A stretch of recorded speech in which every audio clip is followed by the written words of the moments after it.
Vamos então dar continuidade ao nosso estudo bíblico. Vocês se lembram, no último vídeo nós vimos sobre o Evangelho de Mateus. Conversamos um pouco sobre a estrutura, sobre o conteúdo desse Evangelho. Hoje nós vamos pegar o Evangelho de Marcos, o segundo entre os livros dos Evangelhos, na ordem desde a antiga tradição. O Evangelho de Marcos foi escrito também em torno do ano 70.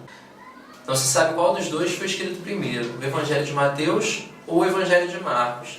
Muitos teóricos colocam o Evangelho de Marcos como sendo o primeiro, porque a narrativa do Evangelho de Marcos é apropriada pelo de Mateus e de Lucas e outros fatos são acrescentados. Mas isso são teorias, não se tem uma prova. O que se sabe é que eles foram escritos por volta da mesma época. Então o contexto histórico é mais ou menos o mesmo. A destruição do templo, a morte ou a dispersão dos apóstolos, o aumento do número de comunidades, com uma diferença. O Evangelho de Marcos foi escrito em uma comunidade distante, não na Palestina, como foi o Evangelho de Mateus. E a quem se destinou, então, o Evangelho de Marcos na sua escrita? Principalmente aos cristãos de origem pagã, ou seja, não judeus, normalmente de origem grega, que tinham se convertido ao cristianismo. Então, por isso ele busca explicar alguns hábitos dos judeus. Por exemplo, lá no capítulo 7, no versículo 3, quando vem aquela controvérsia de por que os discípulos de Jesus comem pão sem terem lavado as mãos, ele explica, porque os judeus sempre lavam as mãos, tomam banho ao voltar da rua, enfim, isso não seria necessário explicar se quem estivesse lendo fosse de origem judaica. Por isso é que a gente tem, então, essa teoria de que eles foram escritos para os cristãos de origem pagã. Quem é o autor do Evangelho de Marcos? Marcos não foi um dos 12 apóstolos, nem se tem evidência de que ele tenha conhecido Jesus pessoalmente. Na Bíblia, ele é colocado como João, de sobrenome Marcos. Em outras passagens, João Marcos. Era um membro da igreja primitiva. Na passagem do livro dos Atos, quando Pedro é libertado de forma miraculosa da prisão e vai, então, ao encontro da comunidade, Pedro vai se abrigar na casa da mãe de João Marcos. Desse Marcos, então, ele era de uma família cristã conhecida. Está lá em Atos, capítulo 12, versículo 12, para quem quiser ver. Além disso, ele foi companheiro de Paulo nas suas viagens missionárias, de Barnabé e do próprio Pedro, que lá na sua primeira carta, no capítulo 13, refere-se a Marcos. A tradição afirma que ele se tornou um auxiliar de Pedro, uma espécie de secretário, estava junto com ele. E de Pedro ele recolheu então o testemunho. Então o Evangelho de Marcos, o que se tem, os estudiosos afirmam, é que ele traduz o testemunho do apóstolo Pedro sobre a vida de Jesus. E esse rapaz, bem mais jovem do que Pedro, que o acompanhava, escreveu e transmitiu às comunidades cristãs. No livro do Apocalipse, lá na representação que a gente falou alguns vídeos atrás, o Evangelho de Marcos é representado pelo leão, pela figura do leão, porque ele se inicia no deserto, que é o lugar do perigo, é o lugar do abandono e é o lugar onde vivia esse tipo de animal. Então, quando se vê lá a figura do Apocalipse, o Evangelho de Marcos é a figura do leão. E o Evangelho, então, ele não trata da infância de Jesus, nem de qualquer ato anterior ao ministério de Jesus. Ele já se inicia na pregação de João Batista, na pregação do deserto e logo após a chegada de Jesus, seu batismo, enfim, tudo isso. O Evangelho de Marcos ele se divide basicamente em duas partes. Na primeira parte, ele vai mostrar quem é Jesus de Nazaré. E aí, como eu já falei, são pessoas que não conhecem o judaísmo. Então ele vai anunciando essa figura de Jesus.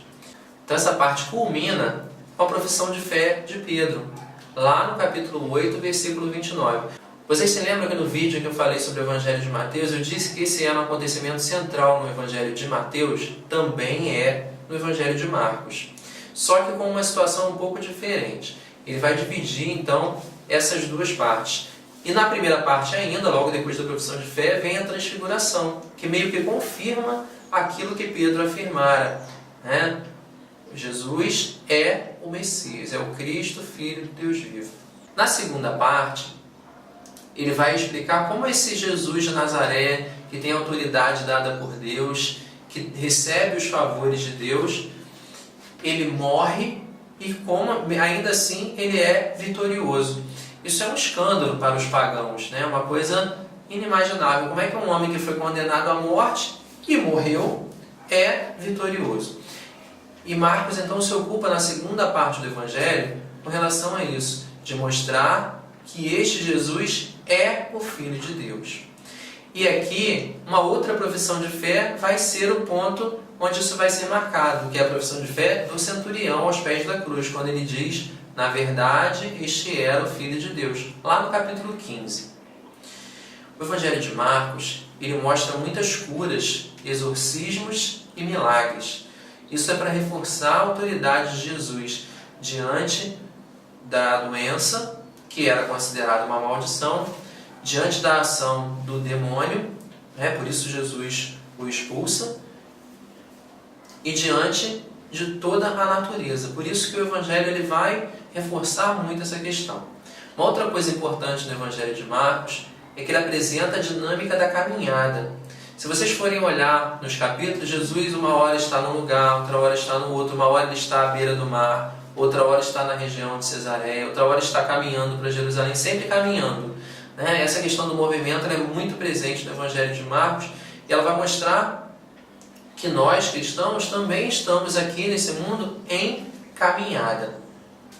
Uma outra coisa que é importante, que está lá no Evangelho de Marcos, que é muito claro, é o segredo messiânico. Jesus, quando expulsa o demônio, por exemplo, ele proíbe que o demônio diga quem ele é. Ou quando ele faz uma cura, quando ele realiza um milagre, ele pede que não digam que foi ele que fez.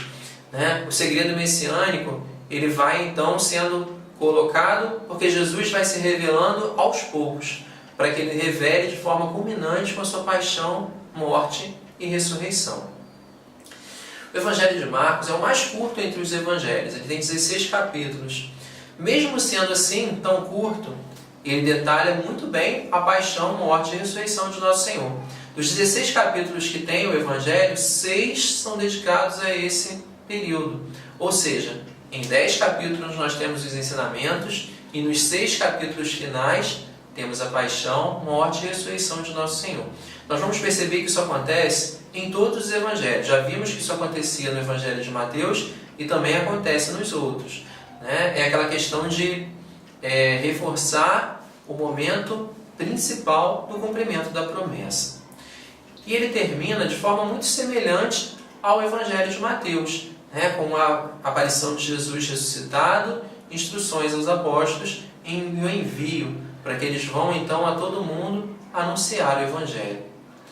Como o Evangelho de Marcos ele é curto, ele pode ser lido muito rápido e facilita então a compreensão. Então todos nós, pegamos lá o Evangelho de Mateus, ele é de fácil leitura, como já disse, e a gente entende lá. O Evangelho de Marcos ele é curto. Então também é fácil da gente pegar, ler, compreender e poder anunciar. Que nós possamos então nos aplicar a essa missão. Já vou adiantar que o mês de outubro é o mês missionário. É o mês onde nós somos convidados a anunciar Jesus ao mundo. Conhecemos a Sagrada Escritura, vamos entender, vamos estudar e logo depois vamos sair anunciando. Uma forma concreta de você anunciar o Evangelho a todo mundo é compartilhando esse vídeo e os outros, curtindo o nosso canal, curtindo a nossa página e propagando para todo mundo os ensinamentos que a gente está recebendo aqui. Que todos nós possamos então aprender, conhecer, estudar e compartilhar esse trabalho para que a palavra de Deus chegue até os confins da terra. Deus abençoe a todos. Até a próxima.